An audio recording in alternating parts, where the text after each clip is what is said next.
kids here in the sanctuary, but we're doing it, of course, so that you aged parents have a chance to be able to worship a little bit. But you know, at this time of the year, millions of people are traveling. They're going to family and friends all across the country. For some, it will be just as simple a travel as going from one side of town to the other, to where they're able to visit with friends and family. And for others, it will be traveling great distances. And if the distance is not too far, we tend to use our cars to get us to where we want to go. Back when I lived in Seattle, I lived about 5 miles from Capitol Hill. Now, Capitol Hill was the place where you went for entertainment. It was above downtown. But that's where a good share of my friends lived. So I would, on a good day, if I were going from my house to travel that 5 miles, it might only take me 25 minutes to get there. On a bad day, it could take up to almost an hour and a half to 2 hours to get there because of the drawbridges and all sorts of things, obstacles and heavy traffic that you have in Seattle. But then once I would get to Capitol Hill, on a good day, it would only take me about 20 to 25 minutes to find parking space. On a bad day, it was well over an hour. It was a major trip, living in Seattle, for me to leave my home in View Ridge and travel those 5 miles to Capitol Hill to visit those that I called my family of choice. Well, eventually, Paul and I got together, and then we moved to Wyoming. We quickly discovered that there was no such thing as a short drive to anywhere in Wyoming. In fact, we learned that a short trip was anything that was under a 2-hour drive, basically 140 miles or so. That's the short drive.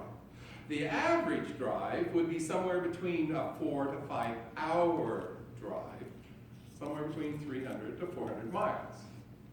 That was not uncommon. Now, of course, we had Interstate 80, so that was a good highway to travel.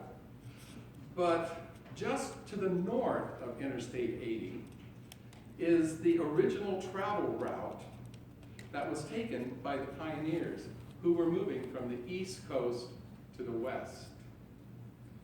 And as you're driving along this interstate, you can start to gain kind of a new appreciation for how the settlers had to travel by horse and wagon across some of the most rugged country.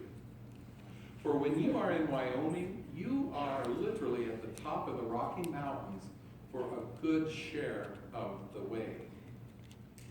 So when you're driving your car on Interstate 80 at about 80 miles an hour, you start to marvel how a team of horses pulling a wagon could even cross such hostile country. The roads today are blacktopped. There are rest areas about every 60 miles or so. Towns where you can get fuel and lodging. And at McDonald's, you can get a real deal. But in the late 1800s, there were no paved roads, no rest areas, outposts instead of towns, and no AAA to come help you when you were broken down. When you were leaving St. Louis, which was the beginning point of coming out to the west, you would start in early May, just so you could get to Salt Lake City by fall to avoid the harsh winters of Wyoming and the Midwest. Then there are family stories about my family, of how my great-grandparents, as newlyweds, left Roanoke, Illinois, traveled to Kansas, to Kingman, Kansas, by Conestoga wagon. Now, and this was in the mid-1800s. Now, a few photographs that I have seen of my great-grandmother shows the harshness of life that's upon her face. Their journey and the stories of those pioneers crossing the Wyoming territories in the late 1800s gives me a small glimpse of what Joseph and Mary must have had to deal with as they left from Bethlehem, or from Nazareth down to Bethlehem. The travel distance between Nazareth and Bethlehem is only 90 miles. It would take a minimum of 4 days of walking to get from one town to the other. But with Mary being pregnant, it very well may have taken them over a week of traveling to get there to Bethlehem. Think of the planning that would have to take place for a journey like that. Most of us do no planning for a travel of 90 miles. That is like from here to Lincoln. If we need to be, we just stop off at York at one of the truck stops for beverage, bathroom needs, stretching our legs and checking our emails. Think of the planning that the Holy Family had to do. How much food would be needed for this trip? How much water can we carry from one watering hole to the next watering hole? What about safety issues? You don't dare travel by yourself, but in groups for protection. How about fuel for cooking? Then the wondering about, I wonder where we're going to stay once we get to Bethlehem. There were no reservations as an option back in those days. Today's sermon title started out to be, How Far Is It to Bethlehem? And it stems from a song of that title. And I liked it for this fourth Sunday of Advent because of the storyline that it tells. How far is it to Bethlehem? Not very far. Well, can we see the little child? God in his mother's arms. And if we touch his tiny hand, will he awaken? Will he even know we've come so far just for his sake? Well, great kings have these precious gifts, and we have not. Little smiles and little tears are all that we've brought. Those are the lyrics to that song. But then during the week, I came across some thoughts in a blog written by Bishop Jake Owensby, who is the Episcopal Diocese of Western Louisiana. And he asked, instead of how far is it to Bethlehem, his question that he pondered was, how do we get to Bethlehem? So I just had to switch, of course. And I want to share with you the thoughts that he had on that question of how do we get to Bethlehem.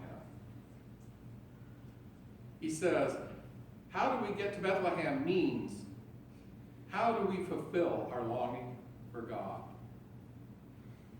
How do we draw near to the holy?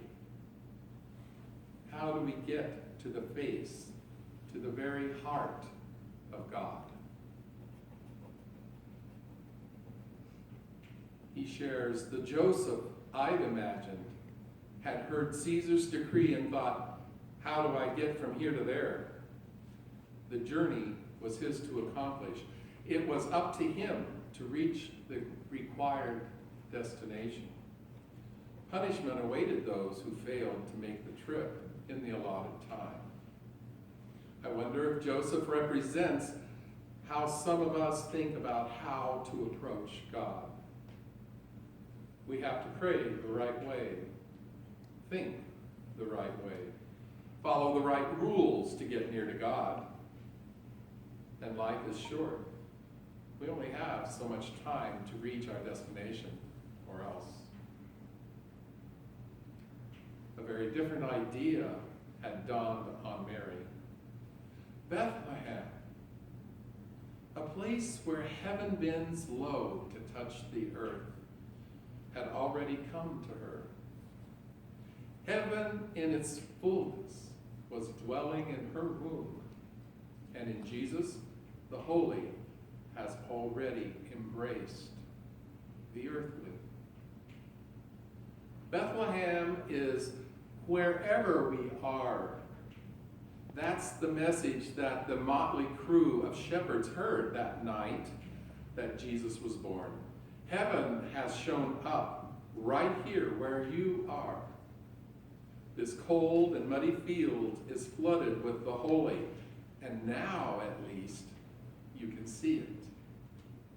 You will find the holy in a barn wrapped in old rags, sleeping in the feed trough, the angels said. And sure enough, that's just where they found God, bound in scraps of wool and burlap. Many of us yearn for the breathtaking, life-changing encounter with the Holy One. Oh, sure, our busyness and our distractions and our bullheadedness push that yearning aside from time to time. But it is never, never extinguished. We want to know how to get to Bethlehem. And we know the answer. We are already there.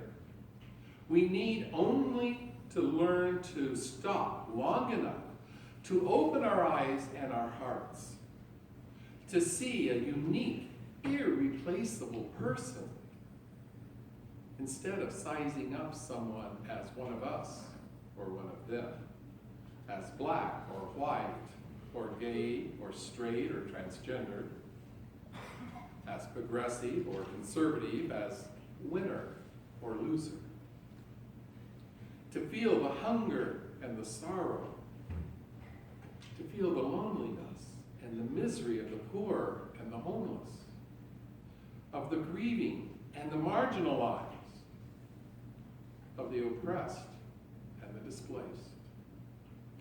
Bethlehem, you see, has already come to us.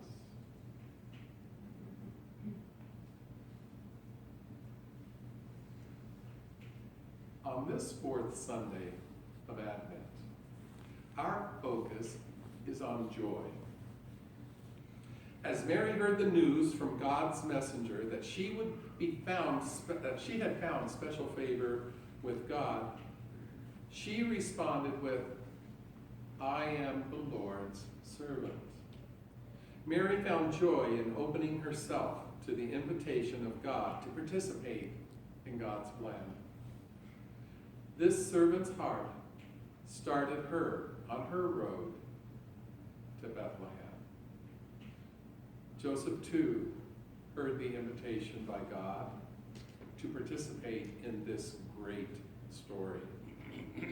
His response was to trust in God's word and to raise as his son, the Son of God. How do we get to Bethlehem? Well, that depends on how well we open ourselves to God's invitation to join into God's plan. So on this fourth Sunday of Advent, let us approach Bethlehem with an open heart of love, with the joy, and with the anticipation of God's greatness.